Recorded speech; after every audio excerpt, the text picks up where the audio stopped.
Halo guys, kembali lagi bersama kami di channel Arafi teman-teman. Kali ini sosok Miss Gossip kembali berulah, di mana beliau mengungkapkan bahwa Nikita Mirzani menjadi dalang di balik penjarahan rumah Uya Kuya guys.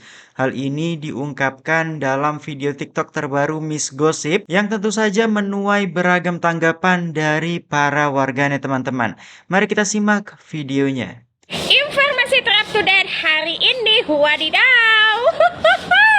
Nikita Mirzani setelah sukses melakukan provokasi di dunia skincarean dan berhasil melakukan pemerasan 4 miliar rupiah, kini Nikita Mirzani terjun payung ke dunia politik untuk menjadi provokasi penjarahan rumah Uya Kuya, dan itu berhasil dilakukan. Waduh. Nah, ini pesan singkat ya untuk terdakwa Nikita Mirzani dari Miss Gossip. Seharusnya Anda menjadi terdakwa itu harus sudah mengintrospeksi diri ya, bukan malah melakukan kejahatan yang pernah Anda lakukan. Ingat sayang, tuntutan Anda saat ini adalah 20 tahun. Jangan sampai Anda ditambah 12 tahun lagi dalam provokasi dunia politik ini. Nanti kalau diproses malah pengikutnya bilang tuntut dong sila kelima untuk Nikita Mirzani, di mana sila kelima itu adalah menuntut keadilan bagi rakyat Indonesia. Waduh. Coba buka mata kalian, buka telinga kalian. Inilah keadilan untuk Nikita Mirzani, di mana Nikita Mirzani dituntut sesuai dengan perbuatannya. Bukankah itu sila kelima yang tepat untuk seorang Nikita Mirzani? Wadidaw, meledak enggak tuh? Ingat, provokasi diancam dengan hukuman 12 tahun penjara. Waduh. Meledak enggak tuh? Nah ini ya guys ya, yang menjadi pertanyaan adalah apakah Miss Gossip ini mempunyai bukti terkait dengan adanya tindakan yang dilakukan oleh Nikita Mirzani untuk memprovokasi orang-orang menjarah rumah Uya Kuya guys. Jika kalau beliau ini tidak mempunyai bukti, tentu saja hal ini bisa kita anggap sebagai bentuk pencemaran nama baik guys. Tulis pendapat kalian di kolom komentar. Apakah kalian percaya jika sosok Nikita Mirzani menjadi dalang provokasi penjarahan rumah anggota DPR RI, artis yang menjadi anggota DPR RI sosok Uya Kuya tersebut guys? Tulis pendapat kalian di kolom komentar. Dan lebih lanjut ada ungkapan dari Fitri Salhuteru teman-teman. Lagi-lagi sosok Fitri Salhuteru, beliau mendapat informasi dari seorang dokter kalau Nikita Mirzani mengidap penyakit seksual teman-teman. Apakah hal tersebut benar adanya? Ini tentu saja pernyataan dari Fitri Salhuteru mengundang tanggapan dari beberapa warganet teman-teman. Mari kita saksikan videonya. Menurut informasi seorang dokter, dia HIV. Aku barusan ditelepon, lagi makan sampai. Ayo nih bos, berani nggak kamu tunjukin siapa yang ngasih tahu dokter itu? Kalau si Niki kena 3 huruf itu, nggak usah kamu fitnah-fitnah. Kalau kamu berani nunjukin dokter itu siapa, baru gue acungin jempol kamu bukan fitnah. Ayo kalau berani, punya bacot loh. Geruduk masa kamu nanti rumah kamu juga. Dasar nepos kamu ya. BABI kamu itu, anjeki kamu itu. Gak usah banyak fitnah. Siapa dokternya kalau berani? Kasih tahu. Gak usah ngoceh aja mulut kamu, busuk tuh kamu ya, nepos kamu. Apakah yang terjadi kepada NM juga bentuk timbal balik atas apa yang sudah dia perbuat selama ini? Nah, teman-teman, kalau di dalam agama Islam itu nggak ada yang namanya karma ya. Yang ada itu adalah balasan atau konsekuensi dari perbuatan yang sudah dilakukan. Seperti yang tertulis di dalam Al-Quran, setiap perbuatan baik atau buruk itu ada balasannya. Walaupun kebaikan itu hanya sekecil biji zarah, itu tetap akan dibalas ya teman-teman. Begitu juga dengan perbuatan yang buruk, pasti akan mendapatkan balasan apapun dari yang dilakukan. Kalau Kak Nikita Mirzani ini yang dia alami sekarang, bisa jadi mungkin ini teguran dari Allah atas perbuatan-perbuatannya. Mungkin Kak Niki melakukan banyak kesalahan atau dosa yang mengakibatkan Allah memberikan teguran seperti yang sekarang ini. Tapi jangan lupa ya, Allah itu maha pengampun. Allah mengampuni semua dosa. Allah itu luas rahmatnya. Apapun kesalahan kita, apapun dosa kita, kalau kita bertaubat dengan sungguh-sungguh selama kita masih hidup dan kita benar-benar menyesal, taubat nasuha dan berusaha untuk memperbaiki, pasti Allah akan mengampuni. Tapi konsekuensi atau balasan dari dosa itu nggak hilang begitu saja. Contohnya seperti ini ya, ibaratnya teman-teman mungkin melakukan kesalahan waktu bekerja. Teman-teman datang terlambat terus dan mendapatkan teguran dari bos nih, mendapatkan SP, teman-teman dipotong gajinya. Nah, walaupun teman-teman sudah meminta maaf, sudah membuat surat pernyataan, surat bersalah ya karena sudah terlambat terus, tapi teman-teman tetap akan mendapatkan hukumannya, yaitu mendapatkan SP dan dipotong gaji. Nah, kayak gitu teman-teman, Allah juga seperti itu. Walaupun kita sudah meminta maaf, sudah memohon ampun, tapi balasan dan konsekuensi dari perbuatan buruk kita itu nggak bisa hilang begitu saja. Tapi bisa hilang nggak? Nah, jawabannya adalah bisa kalau teman-teman melakukan banyak kebaikan, bertaubat, terus melakukan banyak kebaikan sehingga menghapuskan keburukan.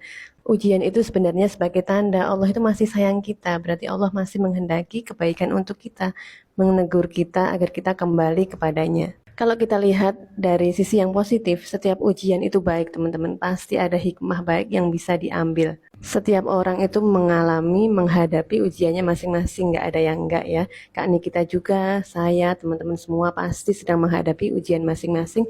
Tetap semangat, lakukan kebaikan sekecil apapun agar Allah membalasnya juga, dan perbanyak amal soleh, perbanyak kebaikan agar bisa menghapuskan dosa-dosa buruk kita, mengurangi balasan dari hal-hal buruk yang sudah kita lakukan. Dunia politik untuk menjadi provokasi penjarahan rumah. Lagi-lagi Miss Gosip, lagi-lagi Miss Gosip. Miss, gua kasih tahu Miss ya. Nikita kan nggak megang handphone. Bagaimana dia bisa melakukan provokasi, provokator? Malah di sini saya menilai ya kan Miss Gosip yang melakukan provokasi terhadap orang-orang ya kan, mengatakan bahwa Nikita Mirzani melakukan provokasi. Nah, Miss Gosip ini kira-kira ada dendam apa sama Nikita Mirzani? Apakah Miss Gosip lagi pansos? Ataukah ada yang membayar? Atau bagaimana Miss Gosip? Miss Gosip, enak Miss Gosip itu ya, banyak sholat tobat. Karena kita nggak tahu ajal Miss Gosip. Saya takutnya 1 minggu ke depan Miss Gosip udah nggak ada di dunia. Ini sekedar saran Miss Gosip, sebagai sesama umat muslim dia harus mengingatkan gitu, biar Miss Gosip masuk surga, nggak masuk neraka jahanam, begitu ya. Oke, wadidaw. Untuk menjadi provokasi penjarahan rumah Uya Kuya, dan itu Baik-baik ya guys, para netizen, jangan sampai video ini dihapus. Ini sebagai bukti ya netizen ya. Ini udah pencemaran nama baik buat Nikita Mirzani ya. Ini udah melanggar undang-undang ITE. Sekarang gue yang nanya balik ke lo si gosong ya, buntal karunggoni, dengerin ya. Lo ada bukti kalau Nikita Mirzani itu provokasi ke rumah Uya seperti yang lu bilang tadi ya? Ada bukti? Bisa buktikan? Jadi kalau misalnya kamu nggak bisa buktikan omongan kamu, Miss Gosong, nggak pantas lu dipanggil Miss. Kamu cuma babu. Dengar ya. Kalau lu nggak bisa buktikan babu gosong, lu akan dituntut undang-undang ITE. Lu lupa, lu pernah dipenjara ya di tahun 2019 di Aceh ya. Lu udah pernah dipenjara kasus undang-undang ITE. Ngerti? Lu selalu menggiring opini supaya membenci orang. Ngerti? Nah, lucunya lagi TikTok ini ya. TikTok ini dia melarang untuk saling mengadu domba, saling mencemarkan nama baik, ya, saling memprovokasi. Kenapa? Ada apa dengan TikTok? Apakah dia dibayar sehingga tidak bisa ya menghapus atau memblokir akun si babu gosong ini? Padahal udah jelas loh peraturannya, panduannya. Kita nggak boleh menggiring opini ya yang membuat kericuan, ya apalagi mencemarkan nama baik seseorang di TikTok. Ini kenapa saya tanya? Kenapa? Ada apa dengan TikTok? Ini udah jelas dan udah nyata ya. Si babu gosong ini menggiring opini ya supaya orang membenci. Sedangkan fanfastnya ya Nikita itu nggak pernah menggiring opini untuk membenci DRG. Udah jelas ya. Kita pun sebagai rakyat biasa nggak pernah mau menggiring opini yang sekiranya itu tidak masuk akal. Karena kami pernah tahu peraturan-peraturan undang-undang ITE di Indonesia ini ya, guys ya. Sekarang netizen buka mata, ya, dengar nih kuping nih, cari tahu ada apa. Kenapa TikTok tidak pernah memblokot ya si Miss Gosong yang nyata-nyatanya menggiring opini untuk membenci seseorang. Ini udah pelanggaran komunitas, ya kan? Udah pelanggaran suatu komunitas yang diterapkan di TikTok. Paham? Komentarnya di bawah ya guys, saya tunggu.